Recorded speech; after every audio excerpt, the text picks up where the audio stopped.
காரைக்குடி சட்டமன்ற தொகுதி காங்கிரஸ் கட்சி வேட்பாளர் மாங்குடி இறுதிக்கட்ட தேர்தல் பிரச்சாரத்தில் ஈடுபட்டார்.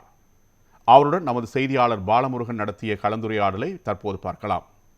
2026 சட்டமன்ற தேர்தல் களம் சூடு பிடித்துள்ள நிலையில் காரைக்குடி சட்டமன்ற தொகுதி குறித்து நம்மிடம் பேசுவதற்காக காங்கிரஸ் கட்சி வேட்பாளர் திரு மாங்குடி அவர்கள் இருக்காங்க. சார் வணக்கம். முதல்ல என்னோட வாழ்த்துக்களை நான் தெரிவிச்சுக்கிறேன்.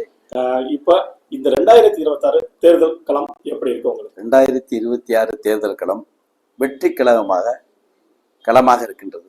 அது எந்த விதத்திலும் மாற முடியாது. பொதுவாக மக்கள் மகிழ்ச்சியோடு இருக்காங்க. 5 ஆண்டு காலம் நல்ல மக்களுக்கான அனைத்து தேவைகளையும் நாங்கள் பூர்த்தி அடைய செய்திருக்கின்றோம். மீண்டும் இவர்கள் வந்தால்தான் இந்த சட்டமன்ற உறுப்பினர் வரணும், முதலமைச்சர் தளபதி மு.க. ஸ்டாலின் வரணும். இவங்க வந்தால் தான், இந்த அரசு வந்தால் தான் அனைத்து திட்டங்களையும் செய்வாங்கிறத மக்கள் ரொம்ப மகிழ்ச்சியோடு இருக்காங்க. இப்போ காரைக்குடி தொகுதியை பொறுத்தளவில் நான் 5 ஆண்டு காலத்தில் நம்ம பகுதியில் மாணவர்களுக்கான திட்டங்கள், சட்டக்கல்லூரி கொண்டு வந்திருக்கோம், வேளாண் கல்லூரி கொண்டு வந்திருக்கோம்.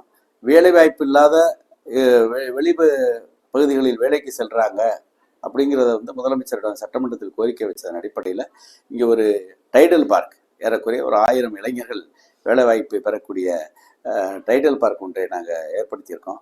ஆகவே அதெல்லாம் பயன்பாட்டில் இருக்குது. அதனால் அவர்களுக்கு மட்டுமல்ல, விவசாய பெருமக்கள் கூட 7 இடங்கள் நெல் கொள்முதல் நிலையங்கள் பண்ணி கொடுத்துருக்கோம்.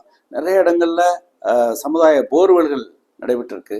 ஆகவே விவசாயிகளுக்கும் நாங்கள் குறை வைக்கலை, மாணவர்களுக்கும் குறை வைக்கலை, பொதுமக்களுக்கும் குறை வைக்கலை. இன்னும் அடிப்படை தேவைகள் எல்லாம் குடிநீர் பிரச்சனைகள் நிறைய தீர்த்திருக்கோம்.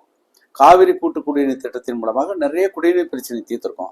ஆனால் இன்னும் ஆங்காங்கு சிறு இது இருக்கத்தான் செய்யுது. வளர்ச்சி அடையக்கூடிய பகுதிகளாக இருக்கிறதுனால இருக்குது.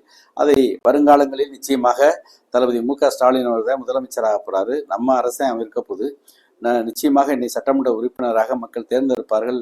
அதை நான் உறுதியோடு இருக்கிறேன். ஆகவே வருங்காலங்களில் 100% தன்னிறைவு அடைந்த தொகுதியாக எல்லாவற்றிலும் அடிப்படை தேவைகளில் இருந்து, சாலை வசதிகளில் இருந்து, பொதுமக்களின் கோரிக்கைகளை 100% நிறைவேற்றுவேன் என்ற நம்பிக்கை எனக்கு இருக்கு. ஏன்னா நம்ம அரசு அமைப்போகுது. பிரதான கோரிக்கை என்ன? நம்ம ஊர் பகுதியில் இன்னும் ஏதாவது தொழிற்சாலைகள் வரணுங்கிறாங்க. அதற்கு இப்போ சிப்காட் அமைய இருக்கின்றது. முதலமைச்சர்கள் 200 கோடி முதலீட்டில் தொழிற்சாலையில் துவங்கப்படும் என்ற அறிவிப்பை அறிவித்து அதற்கான இடம் தேர்வு செய்யப்பட்டுள்ளது. அது நிச்சயமாக தொழிற்கூடங்கள் அமைய இருக்கின்றது.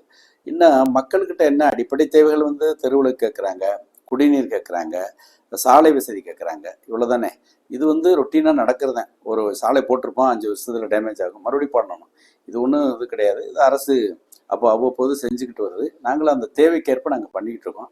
அது வேறு ஒன்றும் பெரிதாக ஒன்றும் மக்களுடைய தாக்கங்கள் எதுவும் கிடையாது.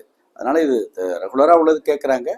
மற்றபடி இன்னும் கூடுதலான திட்டங்களை எல்லாம் செஞ்சுக்கிட்டு தான் இருக்கோம். அதனால் மக்கள் ரொம்ப மகிழ்ச்சியோடு இருக்காங்க. நியூஸ் 7 தமிழுக்காக காரைக்குடியிலிருந்து பாலமுருகன்.